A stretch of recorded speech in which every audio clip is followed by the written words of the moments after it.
Hey everyone, Dory Friend here, and my first question is, can you hear me? I can hear you. Can, okay. And I'm going to give my screen to Mr. Holy Wow. Oh my God, and did say he will tell us his name and his website, because I wasn't going to do that, because Meredith was all worried too, because people seem to send me pornography links to my sites. I don't know why somebody Oh, hates no, I've me. just I've just shared my Yeah. screen and now you're telling me that. I know, right? Sorry about that. So I first met, his name's Josh, and I first met Josh, when did we first meet? Probably 15 years ago? No, no. We would have met at Underground one year. You were telling me about how your dad makes olive oil. I remember that much. Yeah, Um, I remember you were with your dad. You were just a kid then, it seemed to me anyway, in your teens. Joe, I'm gonna have to interrupt, and I hope this doesn't embarrass you, but you're actually thinking about my brother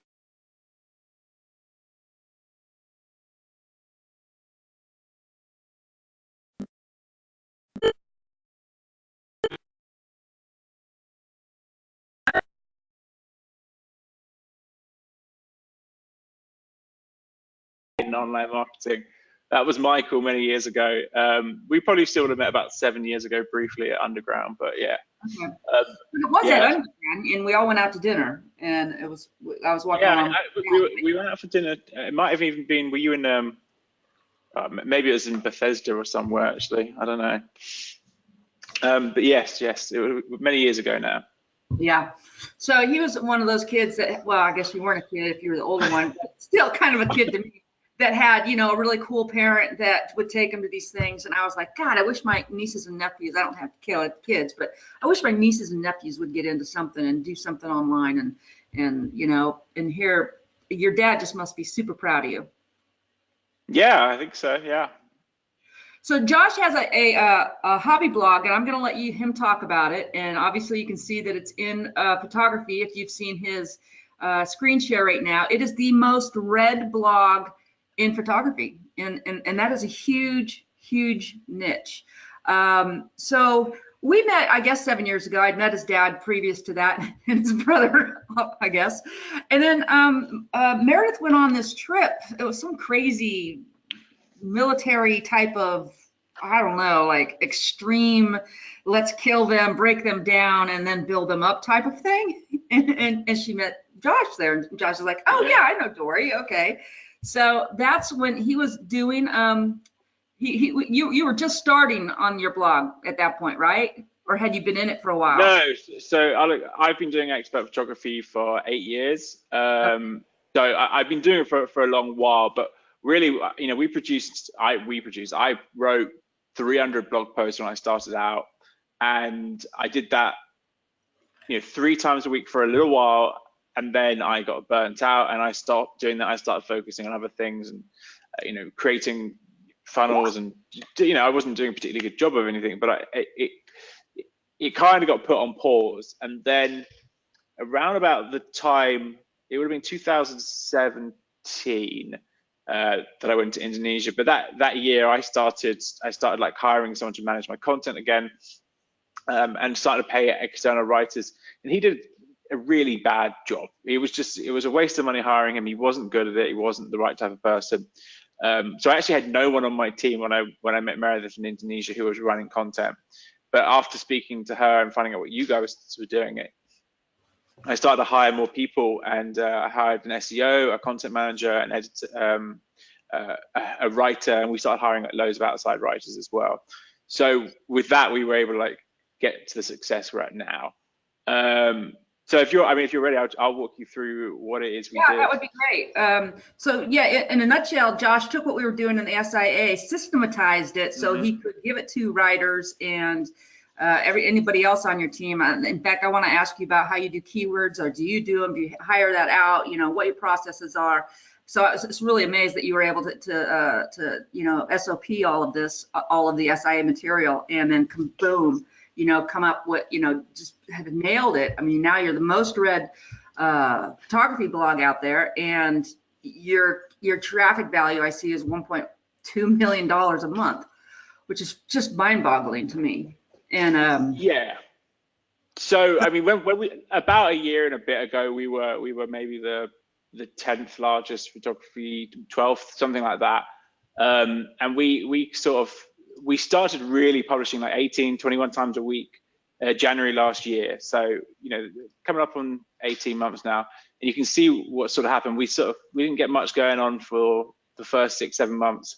And then like August 1st, we hit an algorithm update, and it's just gone up since then. And you can see the keywords in particular back in March, we then grew up a lot there too. But when we started in our niche, as a lot of people are going to find when they're starting out, we were up against the big fish, the people who had been sitting on the top for the longest time. And they were at number one, not because their content was better, but because in large part, they got more backlinks than anyone else because they were the largest. They've been around for the longest. They were the most well-known.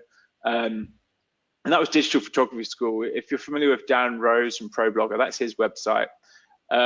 So that was our kind of like that was the mountain we had to climb, and they were a very significant site.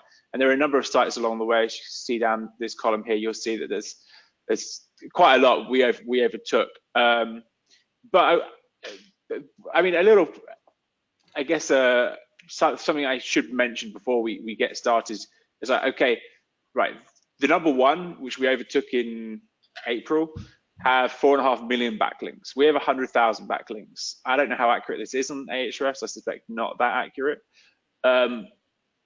So okay, we have 1/45th as many backlinks as Digital Photography School, and look at what we've been able to do for it. You can look at it like that, but we are way past critical mass when it comes to backlinks. 100,000 backlinks is enough for Google to go, okay, this is clearly an authority website. So as I go through and show you what I'm about to show you, just remember, like, okay, we were already an established website. We're not the biggest in the world, but we weren't just turning up with a new site. Everything I'm about to walk through will work with any size site. I'm not starting any other websites because I don't feel it's a particularly good use of my time right now. I think it's best to focus on this. But yeah, with that, we'll dig in. So when I started after I met Meredith, she had mentioned about the SIA training, and I went through it. And I had someone on my team. I hired an SEO person.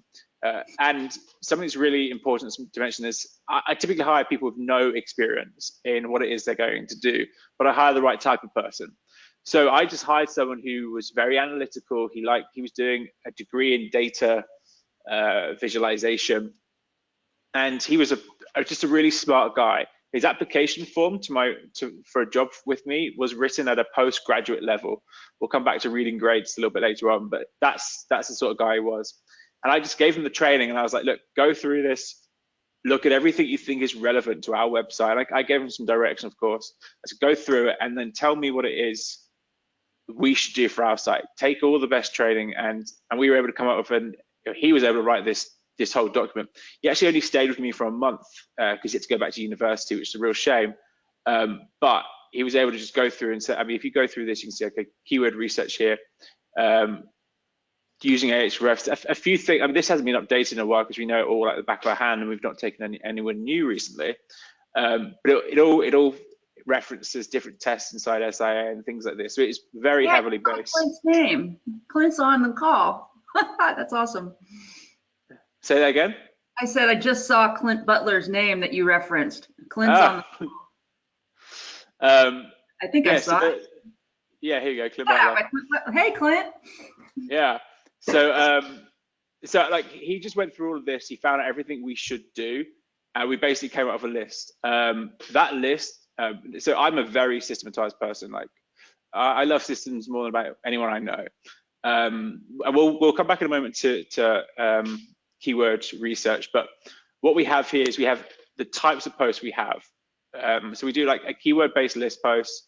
So let's see if I can find one. Like 10 things your photography contract must include. So it's 10 things about the keyword photography contract. How-to post, question post, a best X for Y, so all stuff you're probably familiar with. And I use templates. Now these are taken from some training I've run by some friends of mine called Authority Hacker. Really great content marketing guys. Not so much on the SEO. I mean, they do like backlink building, but it's more about how to like build like the right content, keyword research, that kind of thing. So I took these writing guides and we adapted them for our own purposes. So we have, how everything should be broken down. So you can hand this off to, we have a house star and things like that. You hand this off to any writer and say, look, this is what we want. Can you bring this back to us? So each of these cards gets duplicated, and during the keyword research process, you can see our ideas column here. There's a lot of cards in here at the moment. These cards get, I think, so 3D photography, for example, or let's find one that tips of better boudoir shots. So my SEO girl will go through and she'll find whatever the main keyword is. And in our niche, I don't know what it's like in other people's niches, but for us, there's always a clear, like, it might be that we want to do boudoir photography tips or something, but nothing is good. Really, the big keyword is that parent keyword of boudoir photography. So we have a lot that kind of goes for the same thing. If we get a couple of things that rank, great. If they're fighting for each other, we'll merge it into one. So she'll find that, and we fill in things like, it's not on this board actually, but we'll find out all the other keywords. We'll find out, it's a boudoir shoot, that's the search volume and the keyword difficulty. So we have an understanding of how hard it's going to be, which is for us not that hard. If we have a link to it on our website, so here we have a link. These are actually for the silo post. So this is replacing a post that this is because we are linking out to a post at the moment and we want to link to ourselves, so we're reproducing it. So we got all the other keywords in here, and it's done using Ahrefs. It's the only SEO tool I use. It's the only SEO tool I need. I mean, that's for keyword research at least. If you do a backlink outreach, obviously there's other things you want to do. But the process is pretty simple. We have a checklist, and it goes, and maybe some of this is a bit dated, so we don't tend to consult too much of writers about their areas of expertise anymore. We say, these are what we need to write about. So I think a lot of mistakes people start with, and something I did, is, I'd find a writer and you just go to all your competitors and all their writers and say, hey, come write for us, we'll pay you X. And they say, what are you good at? And they say, well, I do astro landscape photography. And I'm like, great, write a post on astro landscape photography. And what ends up happening is you have a bunch of posts that are great, but there's no real rhyme or reason around it. And there may not be any keywords or traffic to it. So we don't tend to consult with others too much, but we have a whole process listed out here. And I won't go through this because this is all outlined in the SEO document here. But it depends. So we have, quarterly goal ones, infographics silo, one Craig's main house writer, and then a post will go to a writer, it'll come back for draft editing, we'll do on-page SEO, social media images, and then publish. So everything just moves through, and there is a payment one. Well, actually, I don't do the payment anymore, so it doesn't go to me, it goes to my editor. But you can see we were publishing 21 times a week, we went down to 18 times a week, and now we're at about 14, 15, as our needs have changed. And the main reason for that is we have one internal writer, and his attention's been shifted into other places at the moment. So that's one thing we did. But I want to talk now about keyword research. So keyword research is, like, if you left me alone with a spreadsheet and some Ahrefs data all day long, I'd be the happiest man, because I can just sit and play with that forever. I can do some VLOOKUPs, I can do some sum ifs. God, I'm so like that too. I just love doing research. Love it. Exactly. And so I've got my original process here, which is okay. I'll show you a little bit about this. And then the competitor research. So I'll just walk you through quickly the keyword research. This is really actually way more complicated than it needs to be. Basically, I pasted in these white columns here, like all of my competitors, keywords, the position, the volume for it, and like the URL. And then there's some fancy formulas. It's not in here, I guess, but some fancy formulas that then comes up with like the most popular keywords. And we then go through the list and say, okay, do we want to publish any of these? And if we do, but yes, buy it, and then we filter it later. Ultimately, this is this worked initially, but as we scaled, it wasn't so good. So here's where it starts to get really, really interesting. So I think a lot of our success came back in August. I think it's when we started doing this, maybe September, October. I realized that, you know, if someone like Digital Photography School, and bearing in mind we have something like, I don't know, maybe 1,400 posts on our website. If you go to Digital Photography School, you look at top pages, same with F-stoppers here. These are massive sites, like big authority sites, better known than us, but don't get as much Google traffic. So you can see they have 25,000 pages. These guys have 7,500 pages. And when you actually filter it, and like we'll do it at all countries. Actually, no, we'll keep it US. So Digital Photography School, the big one we wanted to be. If I go from this and I go to let's see, traffic from keyword, all the top pages. So I thought you used to be able to do page traffic. Okay, I'm going to put in here more than, actually I think we did, maybe for Digital Photography School was a bit different. We'll put 200 in here.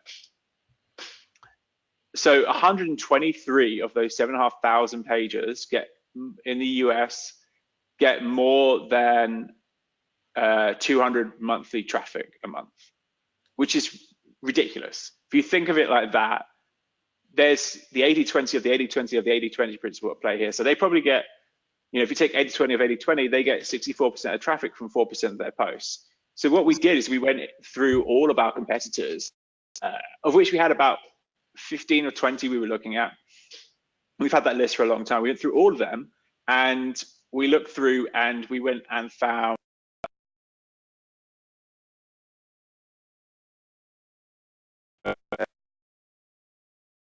variations of the keyword, but there really is just one main keyword for a page.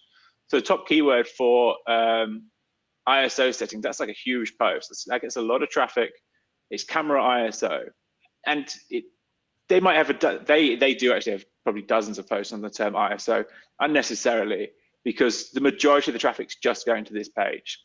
So instead of spending our time, and it would have been an enormous amount of money creating as many of these pages as we could, we just went through, we looked at all of their top pages. We did it for all of our competitors, export that data, and it all came into here. So let me just refresh myself how I did this. So I think literally what we did is we'd export it all and then paste them on underneath each other, as rows here, and it came to about 3,400 posts we were looking at.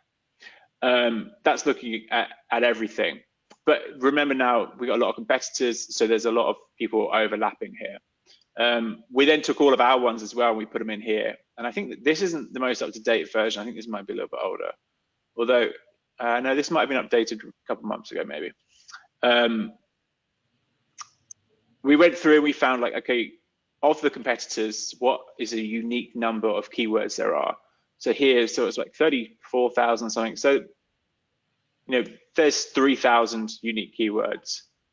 And then what we do is we have a bunch of fancy formulas in here. So all the keywords go in here, and you can see it's 3,000. And we filter out based on whether we currently have it. So our information using VLOOKUPs comes in here. So we have our top post, our top keyword for that, whether we've got more traffic or less traffic than them. So you can see whether it's higher here or lower here, whether we need to optimize them or not. In fact, I think this might be the optimized sheet version. We might have been a little bit stricter before, because what we ended up with, let me find that quickly. Competitive keyword analysis. Competitor top page. Let's try that. Those formulas that you, are those internal formulas, or did you get them? I mean, there's nothing special. It's VLOOKUPs and some ifs and counts and things like that. Okay, so this is actually, so I think I was showing you the optimized process. So it's a similar approach, but this is the actual process we took. So because it's certainly nowhere near 3,000 something. I think we ended up having about 400. So this was all of their stuff. Again, same approach. We pasted everything in here, a couple thousand or so. Is it a couple thousand? There seems to be some rows missing. Yeah, there's some rows missing there because it jumps from, we got a filter on somewhere. There we go, traffic. So we're only looking at greater than 500 traffic here.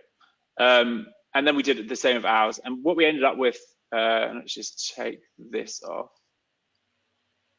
What we ended up with was a list of 521 keywords. So, you know, if you have one post around all these 521 keywords and you rank in the top 3 for all of them, I could build a site with those 500 pages that will have more traffic than my competitor with 25,000 pages if I get all of these keywords in the top 3.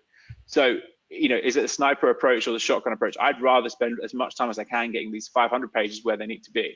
And it's not even 500 because we then have this filter here and we go through and we go, okay, well, some things we don't need. So, for example, IPS Monitor, 3D Porn, Bill Murray, a couple of the sites ranked for news articles. So like Bill Murray hit a paparazzi or something. Live photos, you know, this is stuff that we maybe don't need. Photography, far too broad of a term for us to be interested in. We weren't doing affiliate stuff at the time, so we weren't focused on affiliate stuff. So we had like a bunch that we didn't need. So that brings our count now to 360. Then we have the ones that we owned, which is the ones we beat everyone at. And this would show me how old it is. Yeah, we had only 11 of those at the time. So this is quite old, this page now. And then we had 350 posts left. So we had some that we needed to write, and then some we needed to optimize. So we already had, you know, what is ISO? We had a post on ISO, and you can see that because sometimes they were pulled in depending if we ranked for that keyword at all, if that was our top keyword or not. Black background, for example, we had a post on it. We were 15, so we just needed to optimize it. Some we know about ISO, okay, I know we already have that. It's not in here because it wasn't the top keyword for that page. But it's a manual process from here on out. But it's much easier to do a manual process with 350 posts than it is with, you know, thousands. And it really focused our efforts. You know, why spend, you know, we spend, oh goodness, probably at our peak, probably just an outside writers, couple grand a week, paying writers to come and write for us. It varied, something $1,500, $2,500 a week on content. It's a lot of money, but the return is huge. Like, I will get 10 times the returns from content than I will from advertising, but I'll spend in 1 month on advertising what I'll spend on a year on content, because you have the benefit of scale in some places you don't. So here, it's much harder to scale, and it's a much more time-consuming process, and it takes longer to get your money back. But what we did basically from here, and you can see a lot of these checkboxes are ticked because they've been done, is we went through and we either wrote an article on it or we went through and optimized it. So we had a couple of different Trello boards for this. If I show you need to write, that's 185. So after this process, and you know, this is maybe a day of playing around with spreadsheets, and I'll just recap the actual approach we took there. We went through, we looked at all of our competitors, all of their top pages, basically the top 1%, 2%, 3% of their pages that got all of their traffic. We found out what they were, put them in a spreadsheet, and decided whether we wanted to write about that topic or not. Because when you then move into the actual process of writing about it, that's when the on-page SEO comes in. That's when the quality content comes in. That's why, and I'll show you my website in a minute. This is a new website. We took a year to build and design and build it. I'll show you that in a minute. You'll see our approach to it now and how it's much better than our competitors and why it is we win. So really, we came back with 185 different posts we needed to write, and that, I mean that's proven. You can see the growth from 1 year here as a pretty rough trend line, but that's had a really significant impact. And we've taken, you know, if I say this all the time, but if you told me here we were going to continue to grow like that, you know, we more than doubled our website traffic over a few months. If you told me then we were going to continue to grow, I would have said you're mad. And it's just gotten better. So I mean, I know we're not going to ride it forever, but this approach is really, it's amazing. You know, When Meredith said that you were publishing 18 articles a week, I thought for sure that you'd, doing a shotgun method. So this is really interesting to hear that you're doing, you're more doing a stealth here instead of shotgun sniper attack, which I love. mean, they've done It's all awesome. the research for us. Right. Like anyone who's doing it should follow. If you're starting out with a new site, it's the only thing I do. I'd find out who your top 20 competitors are, find out what traffic they get. So like for us, I don't know if you're familiar with Future PLC, but they have a bunch of magazines. So they have 8 magazines in the camera and photography niche. They have like What Hi-Fi, T3, loads of tech. They have guitar magazines. They've got a load of these magazines. And if I search Best Point and Shoot Cameras, this company, Future PLC, comes up here, and I think they're also T3. All right, that's another one that was published very recently. They probably have 4 of their businesses on the first page of Google for one term, and their approach is they find a term that works really well.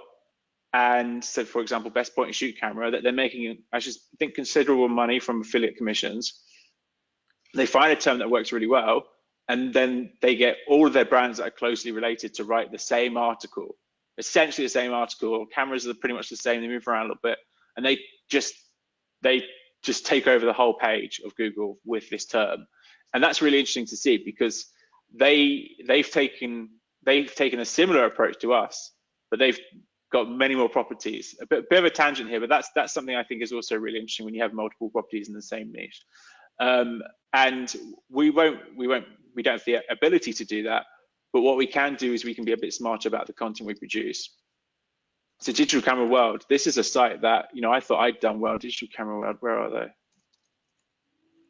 Digital Camera World, they've had organic traffic, they're up to 1.3 million, and a lot of that is within the last year. They've had like a very similar growth to us, but they're an established magazine. They've got 1 million backlinks. We have a look here. I mean, look at this. This is outrageous. Wow, in June, July, this is outrageous, but they have obviously an enormous team and a huge bankroll. They still have less keywords than us, and they have more traffic. But I have to say, when you get past, it used to be really accurate, Ahrefs, but when you get past about 750,000 with us, it just started being like wildly inaccurate. Where was I?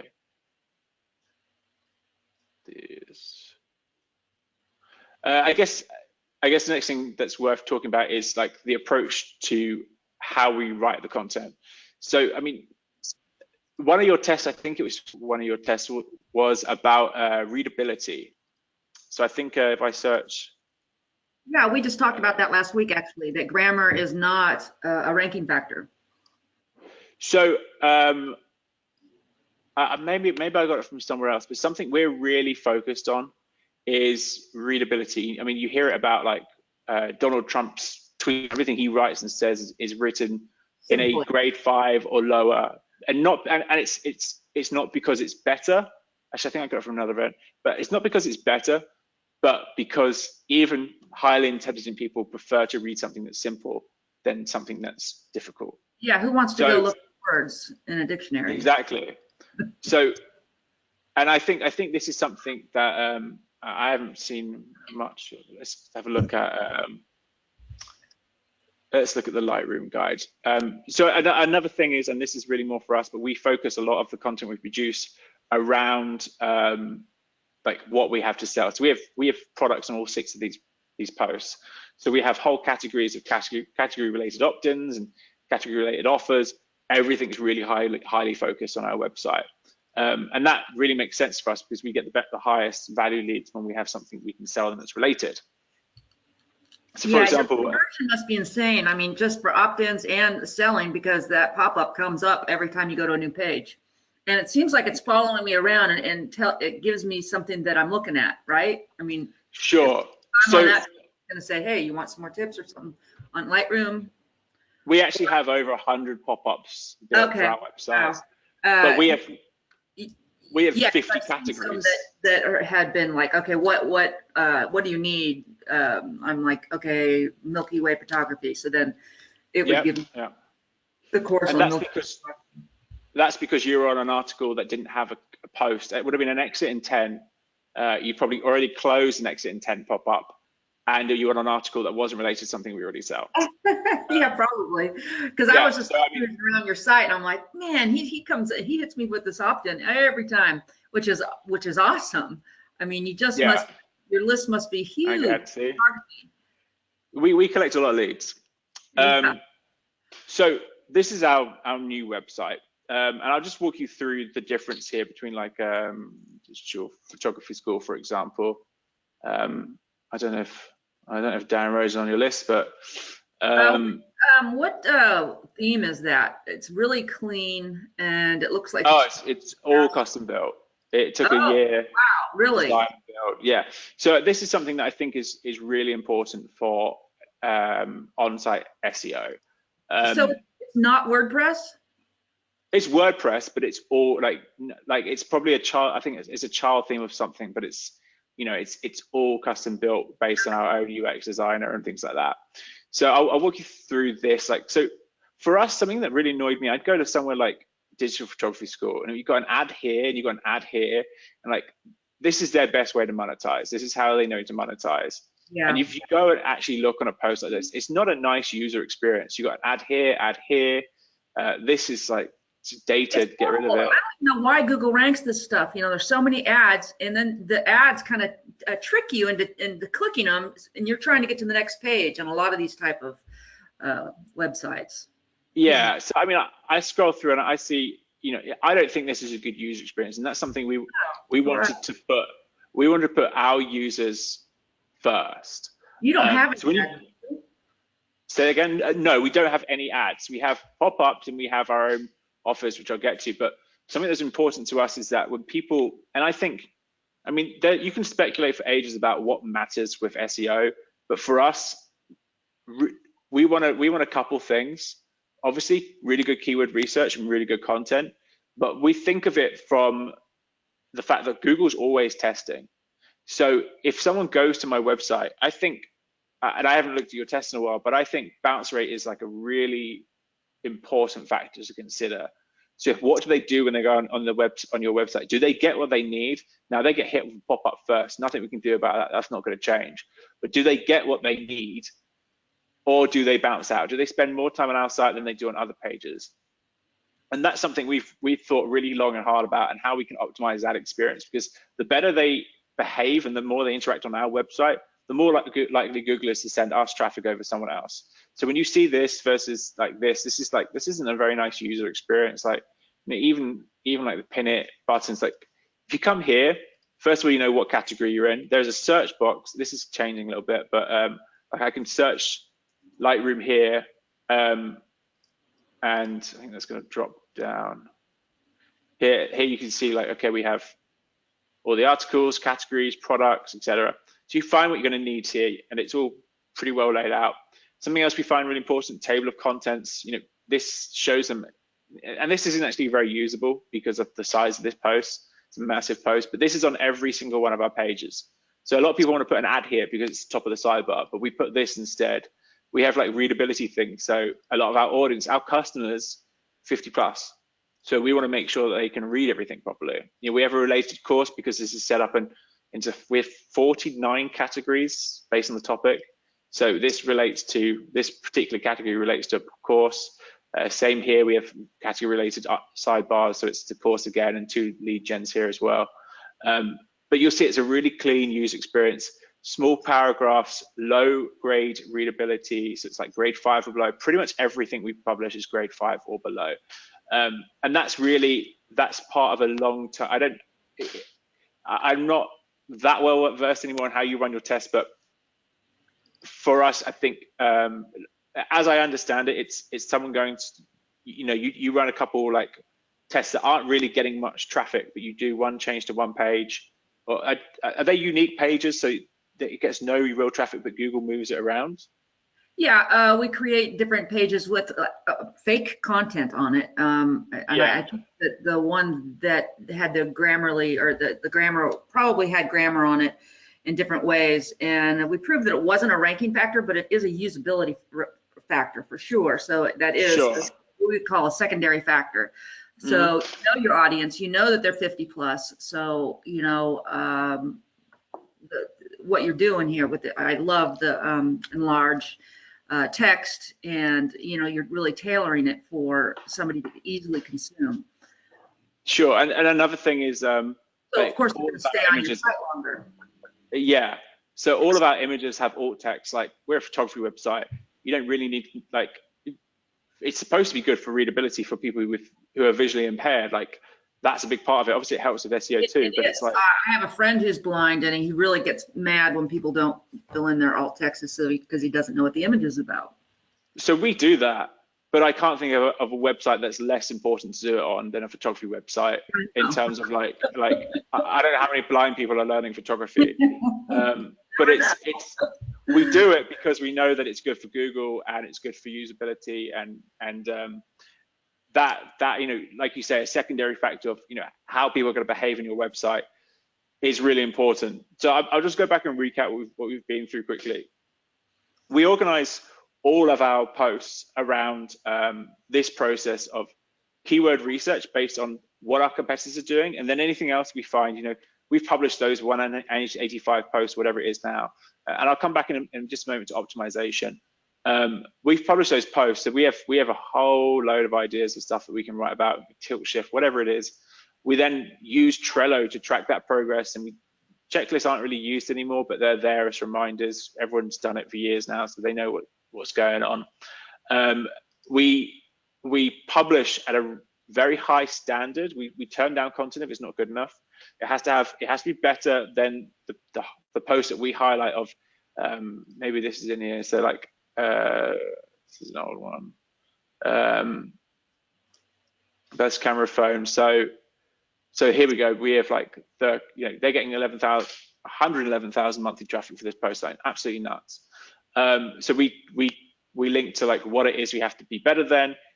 We really focus on producing better content and following these steps to make sure that the process runs smoothly. So we have the data and the research. We have to have these systems in place. Otherwise, so many things get lost. Something I haven't shown you. I think I can show you this. If I go into, this is how we manage our writers, okay? So we use something called Help Scout. Help Scout is customer support ticket system. So you'll see all of our customer support in here, responses to email responses to emails we send, SEO outreach. We have all of our content managed in here. It's really, really important that you manage the content in a way that allows people to move through the process really quickly. Otherwise, things get lost. We used to try and do this in Google Gmail, but it didn't really work as well.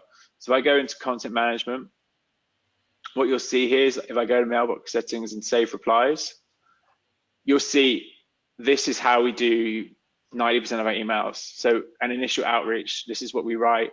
It goes to everyone. Anything that's in bold gets replaced. Outreach response shows them how much we pay. You can see here how much we pay.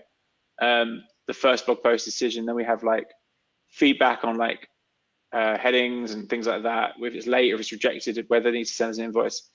By using this process and putting it all into a system, so using Trello to track the progress and using Help Scout to move through that process quickly, it really, really helps us to scale. Because if you don't have this in place, so many things are going to get forgotten about and fall apart.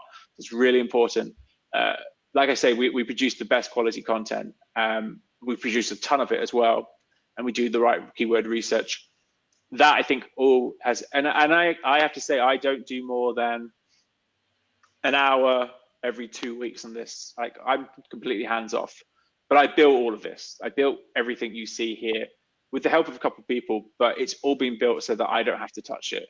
And so long as we're getting good results, which we are, I'm completely hands off. And that is really important to me. And I wish I had it more in other parts of the business.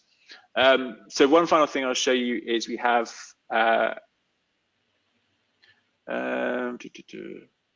optimization on page post. Oh, it's here anyway.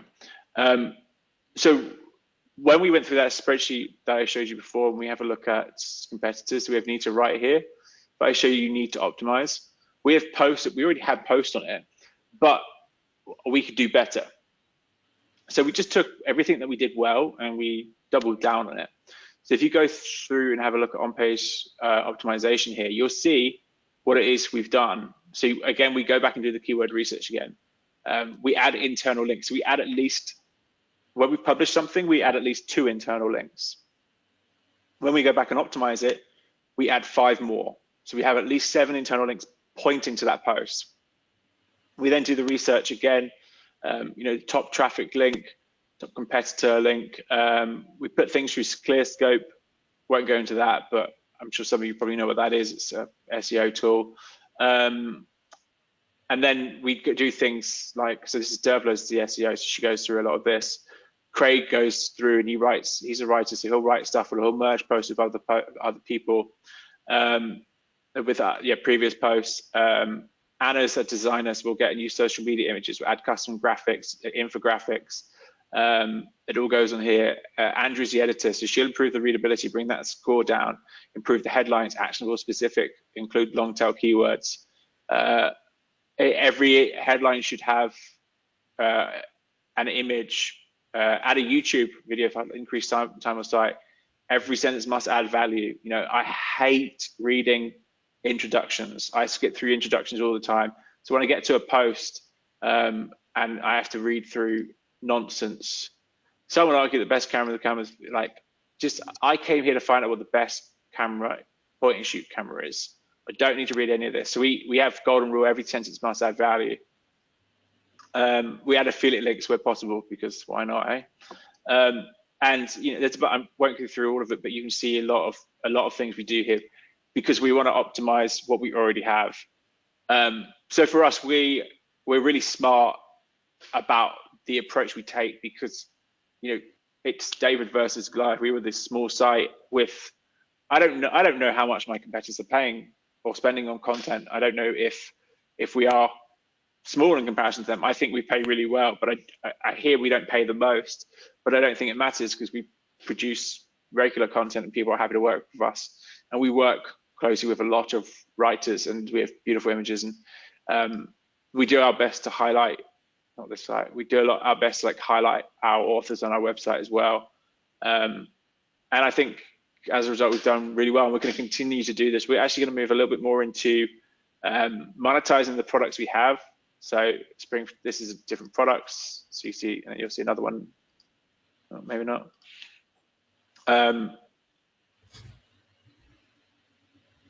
We highlight social media down here. We have the author here. So the author's going to have all of her posts on one page, and it just looks nice. It's a nice place. She's got a bio. She's got all of her links up here. They like writing for us. We pay. Really, that's our process. Would this be a writer that's on your staff, or is this somebody that is just a contract writer and also has? She's a contract writer. Okay, yeah, and so she's got her own page there, which is really, really cool to give somebody who's a contract about them. So I see other people that you've kind of divide and conquer, it looks like, in your system. Each person's it's been compartmentalized to a different segment, different parts of the tasks. Mm-hmm. Is that correct? I mean, yes, yeah. I think I saw that. How many people do you have on staff? So I mean, for this, we have the SEO, the writer, the designer, the content manager / editor, goes back to the SEO again, and then we have a virtual assistant as well, who will come through and do some of the simpler things like social media images. So that's 5 people working on it. Okay. Obviously, we're 3 people are full-time on content, and then a couple of people as and when we need them. But I mean, we focus a lot of resources on this, but as we start to grow a little bit more, we're going to focus on publishing ebooks. I have the team and the expertise to do it now, so we might start publishing ebooks on topics as well, because we do earn a lot more money from posts that have that are related to what it is we want to sell. So you see a pop-up on Lightroom, that performs better than any of our others because it's around a topic that we have 150 articles on, and we get a lot of traffic too, so we can collect a lot of leads. Yeah, I mean the process is, to sum it up, I think it's really focused and highly organized and systematized so that it can scale without me being. I mean, that's something that I find really important, because my time is pulled in so many different directions. It's really important that I step off and like let them get on with it. You know, we have a content meeting tomorrow just to get realigned on like what it is we want to be focusing on. But that's, you know, it's a 30-minute meeting every couple of weeks or so. Yeah, this is incredible. I have a question about when you give it to a writer, do they know anything about SEO, or does that they just write and then it comes back and then your SEO goes through it and maybe changes some subheads or, you know, H2s and things like that? And do you try to go after secondary keywords, and where do you get those? So yes, we do. So if let me find, where's the editorial calendar? Yeah, we do work with other writers. We try and give them an understanding of SEO, but honestly, it's not that important, because we have people who can do it for them. You know, when an editorial assistant will go through and format things anyway. Yeah. And they also get paid on final word count. So if they fluff up an article, and they know the rules, they know what it's supposed to look like. They get, for example, they'll get, okay, we want you to include all of this because we have our main keyword. We know it's going to be photography business, or photography business tips probably. They get all of this so that they know what it is they need to include. So that goes in, and we say, we want you to include them in sub headlines as well. But if they don't do it, first of all, like if they continue to not get it, we won't work with them for that long. But secondly, like they mostly get it and it comes back pretty decent. If it's really bad, like my editor's, she's fully empowered to just never work with them again. You know, there's enough people out there to write for us. It's not an issue. Some topics are a little bit harder, like boudoir photography is hard to get writers for. But for the most part, like the writers are good, and they're not. You know, a lot of them have written online before. That's where we find them. We find them on other people's websites. Yeah, I was just going to ask you, where do you hire your writers? We actually use around that. Yeah, we use a similar approach. So we'll go and look at our competitors' top pages and find out who wrote them, reach out to them. Same thing. The writers too? Yeah, of course. And that's awesome. Do they charge you more than somebody else that like you find on Upwork, or do you not even go to Upwork? We don't go to Upwork. We don't. We have set rates. They're fair rates. If they don't want to work on that rate, then it's fine. But I think there's maybe one other site that does what we do, who pays more. I've heard of one other site paying more. But I think you saw my rates. They're pretty reasonable. It's really a case of, look, we pay well and we publish often, so it's hard to turn us down. And I don't think we need to raise our rates at all. Maybe if it was really important, if we were struggling to find writers, we would, but we're not. So it's pretty good, I think. Yeah. So when you came out of the gate, I mean, I know you've had this site for a long time, but when you really decided to scale, did you go out and hire people and get the writers and just throw a bunch of money at it, or did you systematically throw money at it as you were growing? So for the whole of 2017, I basically did a bad job of it, and I wasn't focused. So in 2017, I said I hired a bad editor. He just wasn't. Editors are tricky because what you're looking for is a content manager and an editor, someone who can both manage and edit, and that's not easy. That's really two different. That is a specific personality type with a specific skill set, and to get those two in one person is quite tricky. I got really lucky that I managed to get them in both in one person. If you can't find them in one person, don't be surprised. So we did really well in finding Andrea, who does a great job of it. She came on board, but because I struggled with the guy that I was working with before, I did my best to go through it and systematize things. So I wrote all of his emails for him, and I put them all into Help Scout, and I showed him where to get writers and how to do keyword research, because he was doing keyword research and he just wasn't the right person for the job. But when I got, I forget why it was I got so serious about it, but at the beginning of 2018, I had 3 people start in January on those, writer, editor, SEO, on those topics, so that we could have someone who was like, we had like a little team that was fully fired up and ready to go. And yeah, I think, I mean, for me, initially we were spending more then than we are now on that kind of thing. But initially, like the actual capital investment is a bit off-putting, because it's, I could be taking this money home each month, but instead I'm going to put it over here and not see it for a year or something. So it was a little bit off-putting to begin with, especially like if you looked at how we grew. We didn't really do anything for the first 7 months, so it was just money into a pit. And that is a little bit daunting, but I just did my best not to, perhaps naively, to not think about it. I was like, let's just not think about it, and we'll hope for the best. And yeah, maybe not the best approach, but we were right. We knew what we were doing was the right way to do content marketing. If you started really in January, you got focused. It took what, 7 months for it to really kick in and start. Yeah, and it really kicked in. A hockey stick there. It's just, wow. For in August of last year, it was around the 1st of August, I said to a friend, in 18 months, I'm going to be number 1 in our niche. And he misheard, and he said, oh yeah, I believe you're going to be number 1 in a year. And I was like, oh, he thinks I'm going to do it in a year. God, I'm going to have to find a way of doing this in a year now. And it was, it took till April.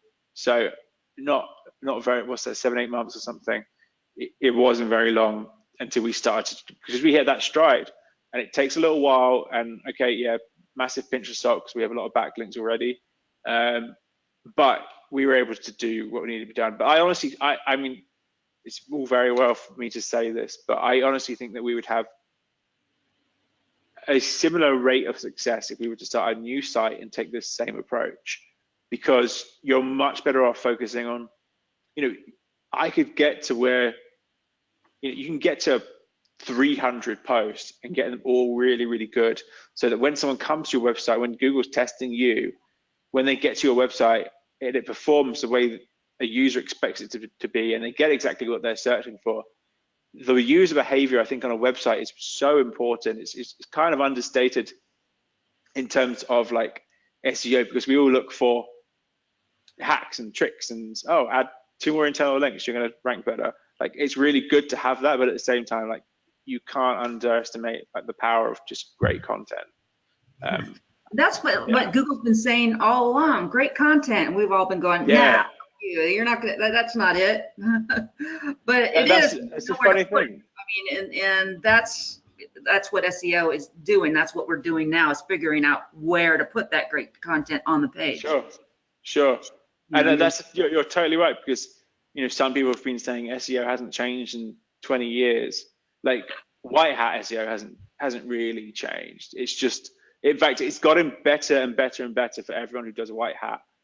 And we only do white hat SEO. I mean, backlink building, maybe that's grey, I don't know.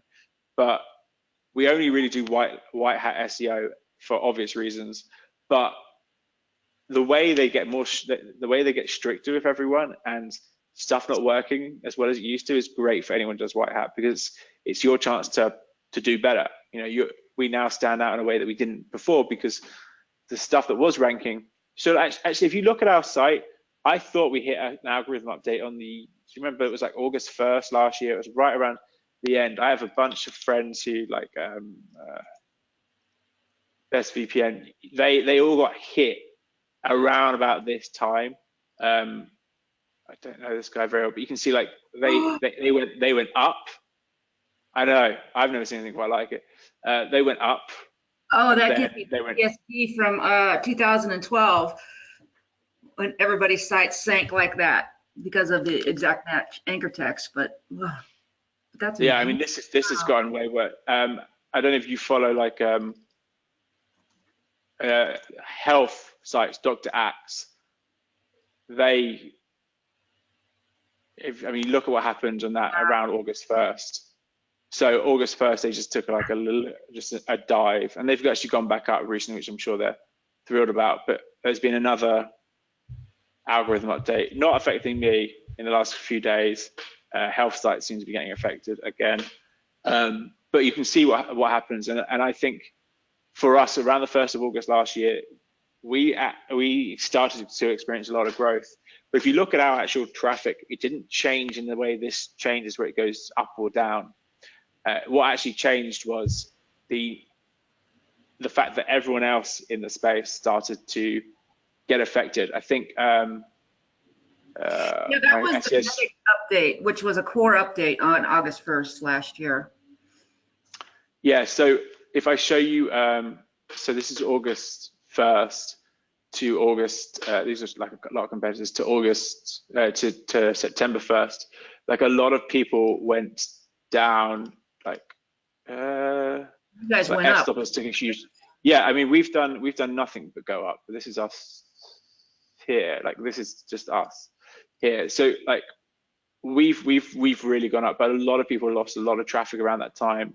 You see 170 to 148, I think they're around 100,000 now, 136 to 108, and this is around where we were. So for us, it was like everyone else around us who was going down, we weren't going up because we're doing anything special. We were going up because they were going down. Yeah, interesting. Hey, Clint, are you on? I'd like to know what you have to say about this site going up while everybody else was going down. I know Clint is heavily into the Medic core update. I mean, knows all about it. Mm-hmm.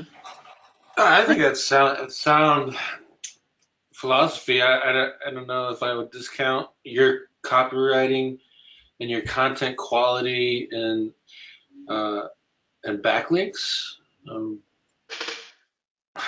Honestly, I don't know enough about the niche to say, but it sounds like a good theory. If everyone else drops, then obviously I got to go up, right? So yeah, I mean, I've swung back and forth on it because we've had a couple where it's been like a noticeable jump week on week, but then there were times where it was just like a trend line just going up.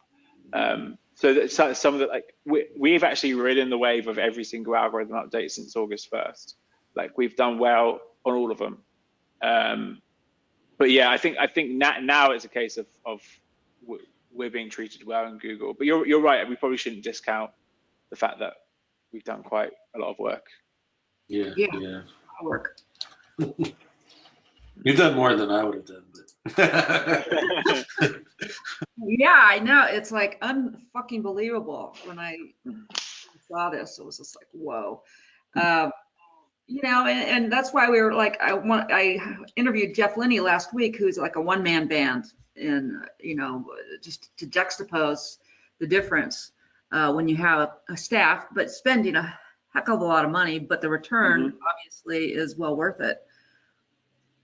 Yeah, so I did, and this is something everyone should do, is it was around Black Friday, I think 2016. I was like, it was a long weekend, I was hanging out with my friend, and I was like, I wonder how much I make per website visitor.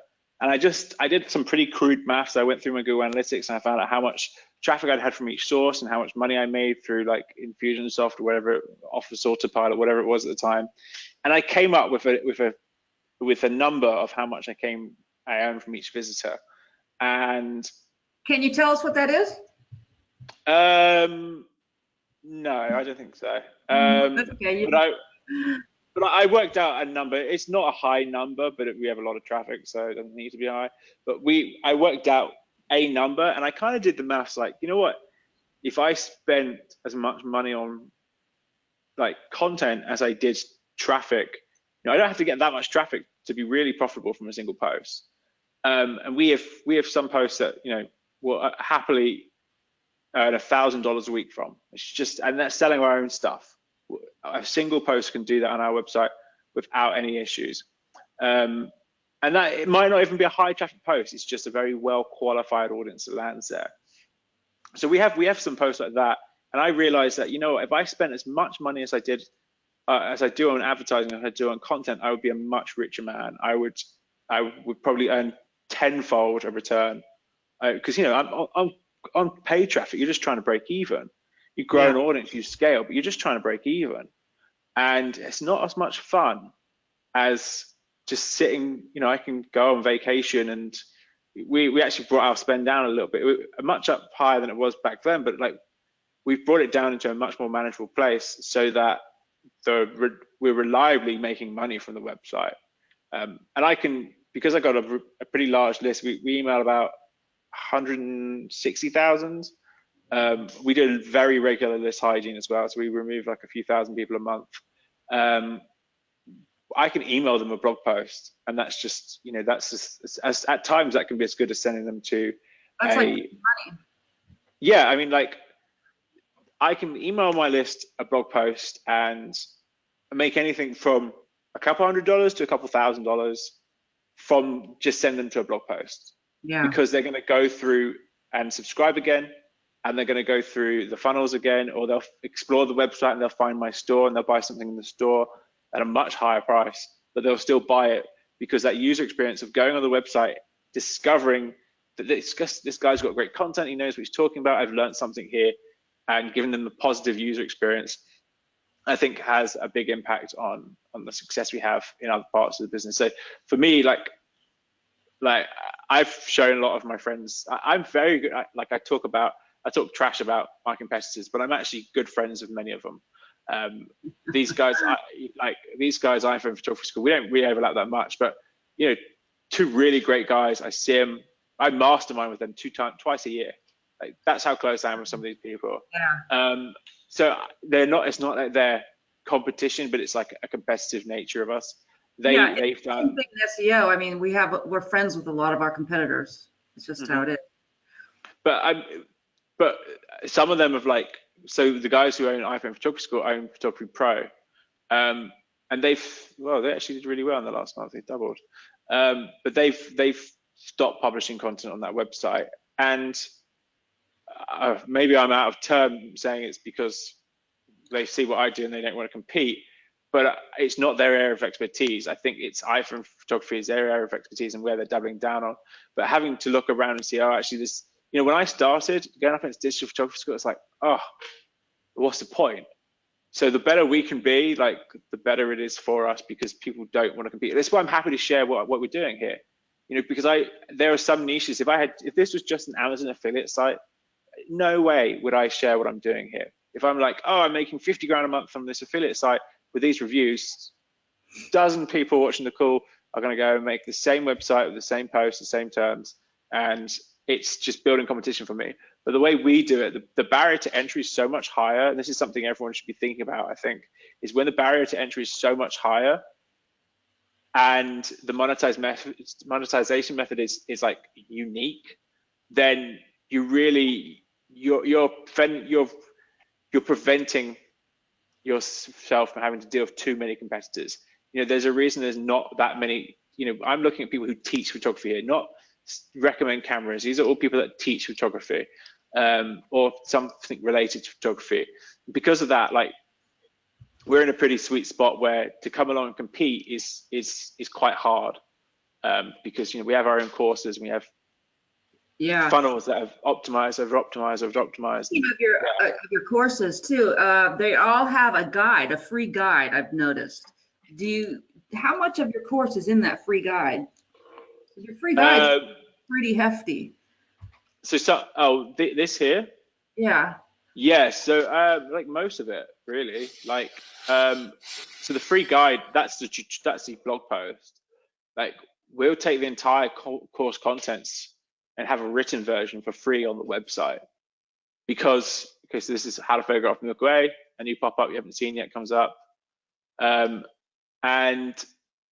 pretty much everything that we cover in the course is covered in the blog post too, because again, it's just we're trying to get one type of visitor and convert them into another type of visitor. So this is obviously they're reading, and then the course is video, correct? Yeah. It's pretty much all the same content in a different format, but it's a format that they really value. Well, that's good to know. I mean, because I know you put in a lot in here, and I had bought a course once and I was like, wow, this was just same as not your course. That was something about eBay. And they had given away most of the content for free. And it was a really well-known marketer. And he's like, it was John Reese actually. He's like, yeah, you got to do that. Then they, if they're giving this away, then what else would there be, type of thing. Yeah, I mean, it depends on the format. So like, like we have content that's a bit like that, and it's like, well, you'd rather pay, Tripwire $10 and have a downloadable ebook that's really nicely formatted. You can bring in your phone. Still takes dozens of hours for members of my team to put that together. But yeah, the same. Like we have a video on still wall photography in our Milky Way course. It's all landscape photography. Like this is a photo that I shot at while filming the Milky Way course. So a lot of it's the same, but what better way to get them in? Like the person who's reading this is interested in what I'm selling, so let's get it in front of them. It's amazing. Anybody have any questions concerning your SEO? Do you like even worry about keyword density or anything? Do you look at your competitors? Yes. Blog post versus blog post? Because I know you want to write a better article, but do you look at all that other stuff? Yes, we do. So we follow your guidelines on keyword density, and I believe it's 1 standard deviation above page 1 of Google, if I remember rightly. Someone else told me what standard deviation means. I know, I don't quite remember. Kyle probably. Yeah, so we have a spreadsheet for that. So yes, we look at that. We also use a tool called ClearScope, which is, I forget the term they use for it, but it looks at all the other posts that are ranking for your term and how it gives you a grade. I don't even use it. Some of my team does. ClearScope.io, I think it is. Are you familiar with ClearScope?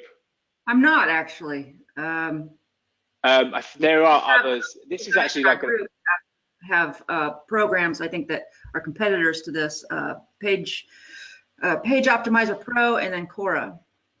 Yeah, this one actually does something different. I actually took their tour, and it's looking at entities. And if you know or follow anything about entities, then you'll get a lot out of ClearScope. Oh, so it's not doing what Pop does? No, we're going to actually use it in conjunction with Pop.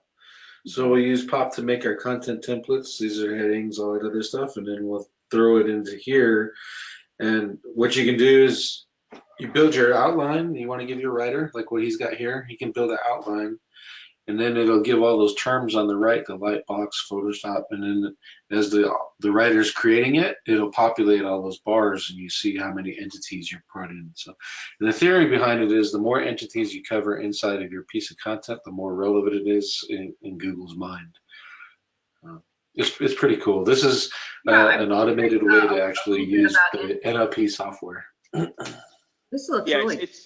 It is cool. It's really expensive, and there's another cheaper version, which name is escaping me. But we run 50 reports a month, I think. No, we have 100. I think we have 100. We pay $500 a month for it. So we're paying like $5 a report, which isn't much, but it's also a lot of money because it's like $500 a month for this, really. And what it basically you take. Yeah, so you take, as I understand it, you take your post. I think you're supposed to do this before you start writing, but we don't. We do it after, I think. We'll take the post.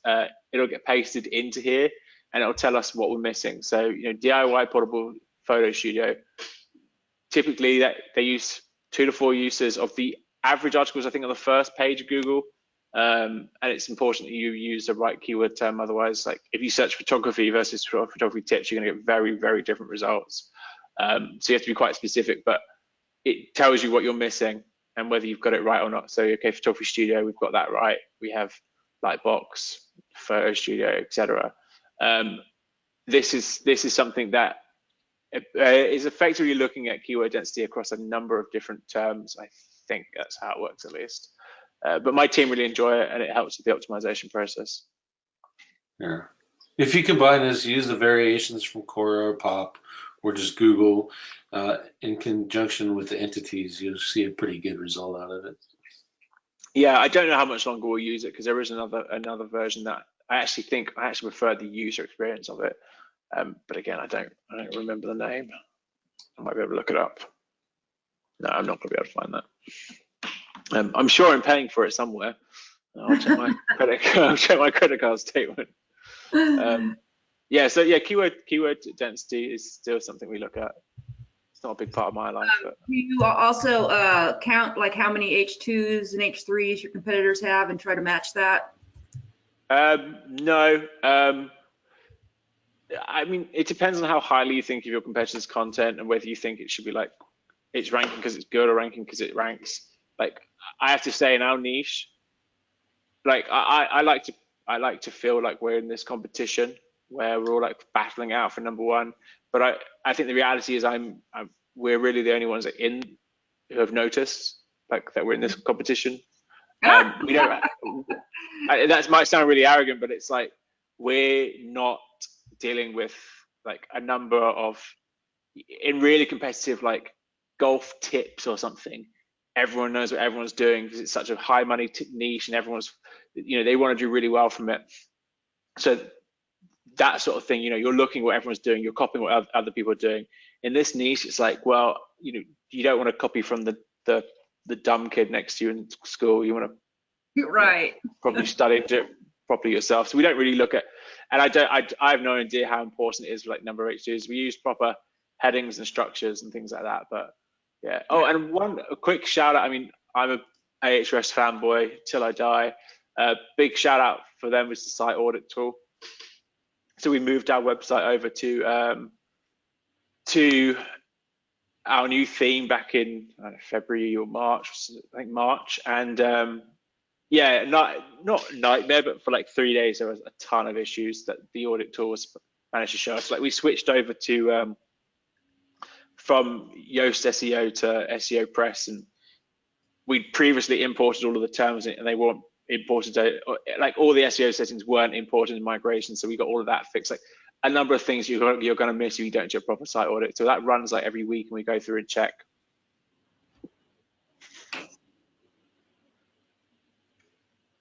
That's really cool. So Ahrefs, you do everything in this. No Majestic, no SEM rep. So the thing about Ahrefs, I mean, I don't know the other tools that well. I know that I don't want to learn another tool. I know that I get everything. That's how I get with Majestic, and so I've been so hesitant to go over to Ahrefs, but everybody talks about Ahrefs now, and nobody talks about Majestic. So I think I'm going to have to. Yeah, I mean, I vaguely remember the word Majestic, but if you asked me what it was for, I couldn't. I don't like what. There's that other one that people use. It's not very good. I hear a lot of shit about. I forget. Which a lot of people use. Yeah, SEMrush. Maybe it's good. I don't know, but I've heard bad things about it. We've used Ahrefs forever. What I found, for us at least, like the trend line and the traffic number got really, really accurate until about, I don't know, 700,000-800,000, and then it started to get a bit. Okay, so would you say that they're telling you less traffic or more traffic than you're getting?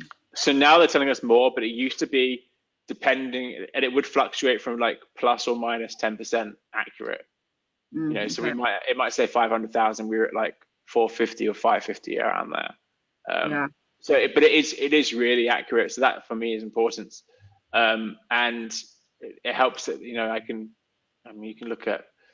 I just like the way it works, and they're always updating it, and they're adding new features, and they're making things faster. Like Content Explorer just got so much faster recently. I can do a bunch of like. I can use it on YouTube now as well, which is as we're starting to do some YouTube ads, it's really useful. The top pages I love. But I mean, really, if you look at all of this, okay, maybe my SEO just some like broken backlinks and things like this. All I look at is the Keyword Explorer, our page every single day, and then top pages really, and top keywords. I don't need much more than that, and I mean, maybe we should even be on a smaller plan. I don't know about that, but we, yeah, absolutely love it. I wouldn't use anything else. And I don't think you need more than one SEO tool, really, because I don't know what else I'd do. I mean, because I export, because I'm spreadsheet oriented, I think. Yeah. I mean, well, because you're not an SEO guy, kind of, you know, in finger quotes. You're a photographer. No. You're a web Yeah. guy. You're a conversion guy. Yeah, I'm a traffic and conversion guy, not so much a SEO. At SEO right now. Yeah. So in a nutshell, I think what you're saying is keyword research, very important about getting your competitors' keywords and narrowing them down to, you know, a sizable chunk that you can deal with. That was kind of how you did that. And then hiring good content writers, and then the organization around all of that. And of course, implementing the SIA and your other people's SEO techniques that we've been talking about. Is there anything else like that would tell somebody that's getting into SEO, getting in their own traffic? Words of advice. I think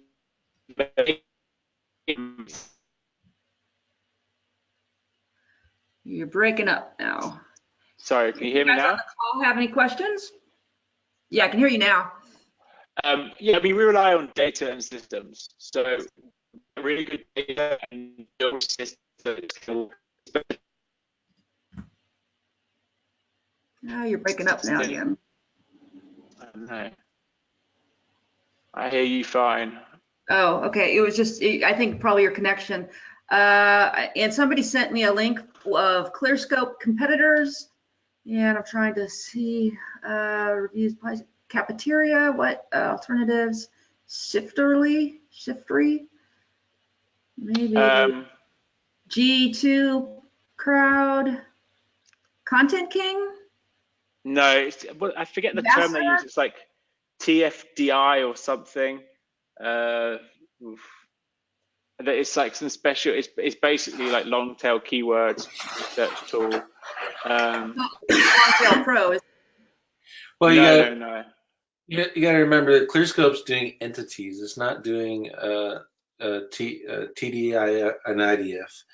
So you're thinking two different subjects. Right. Yeah. ClearScope's not doing LSI. It's doing entities. So things. Yeah.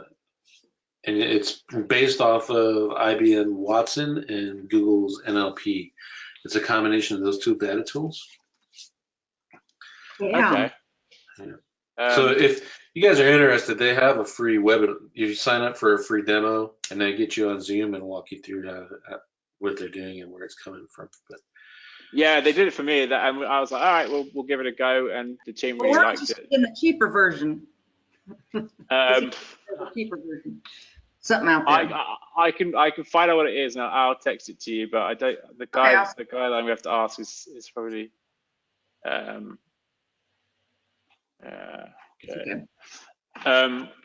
Yeah, I'll have to ask him and get back to you on that one. But it was cool. I'm classic of like signing up for something, giving it to someone else, and then forgetting what it is. Yeah. Well, I know it's getting late there, and I just really want to thank you so much for coming on and talking to us about what you're doing and actually sharing what you're doing. If there's any other questions out there, now would be the time to ask them. Clint, do you have any questions? I wanted to ask about the original, your SEO document you had up front right at the beginning. But I think you copied most of it, covered most of it. How long did it take you to build that? It took someone on my team like a month to like go through all of the training and write everything out, and like, you know, even like how we export images and things like that is all outlined in this. And I don't actually know how. It probably needs a good update, but it didn't. It wasn't that long. If you give someone who's intelligent this training, and you can go and make a document of everything that's relevant to us.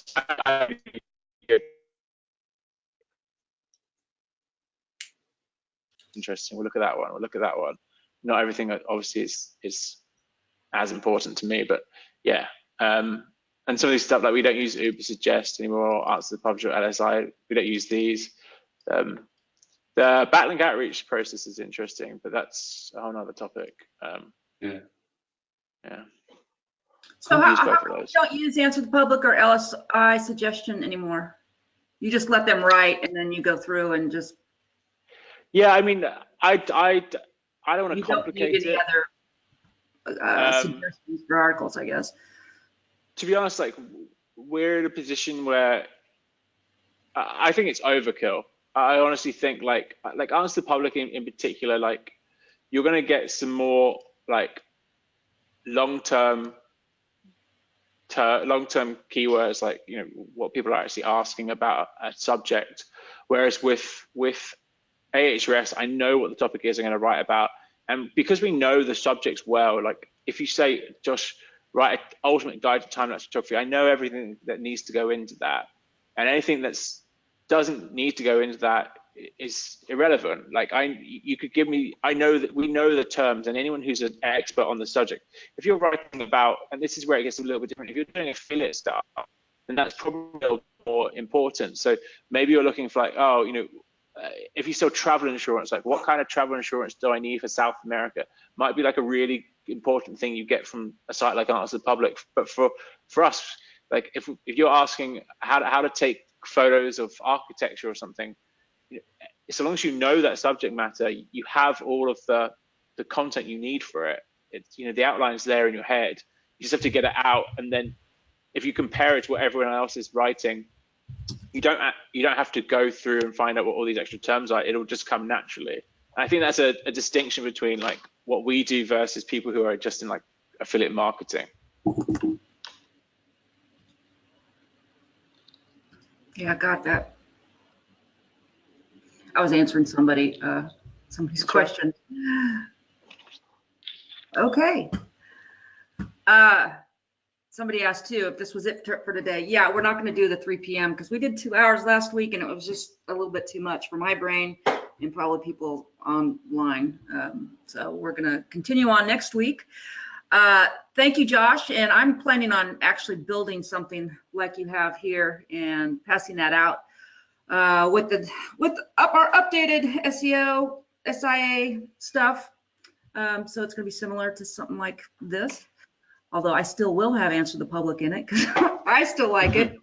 I barely even remember it, but yeah. Yeah. No, I mean, sometimes, I mean, you clearly know your subject matter. Sometimes a lot of people, especially if you're going into affiliate marketing, you're like, oh man, okay, I like this product. It's a good product, but I don't know anything about it. And so those kind of things, I don't know. For me, it gives me ideas. Mm-hmm. On subjects that I don't know a lot about, but awesome. So I think that's it. Josh, you're awesome, man. Keep on rocking that website, and I want to have it doubled the next time I talk to you. God, wouldn't that be interesting? You're like, oh, I didn't even think I would double it from the last time when it was like 100,000 people. Is that what do you 10 times X, 10X? 10x'd it? Yeah, 10x in about a year or a bit under a year. Yeah, it's been pretty cool. It's my pride and joy of the old content marketing. It's like my thing I check every morning. Oh, how is Ahrefs doing today? Yeah, it's pretty fun. I get a lot of fun out of this. Yeah, I bet. There's nothing like seeing your website rank. I don't know, Clint and I've talked about it. It's kind of like a game that has a monetary value, and plus you kind of get that dopamine level hit when you see that you're ranking, you're winning. Like you have mentioned the competition a couple times. Yeah. You know you're in a competition. They may not, but it is a competition. It's the funnest damn competition there is. So. Mm-hmm. Yeah, it's fun. It's like it's fun when you're winning. Yeah. Winning's fun. Winning is fun. Winning is fun. Okay, thank you, Josh. You can go to bed now. I know it's very, very late there. And everybody else, we'll see you next week. Thanks, Clint, for being on. Thank you again, Josh. No worries. Nice speaking.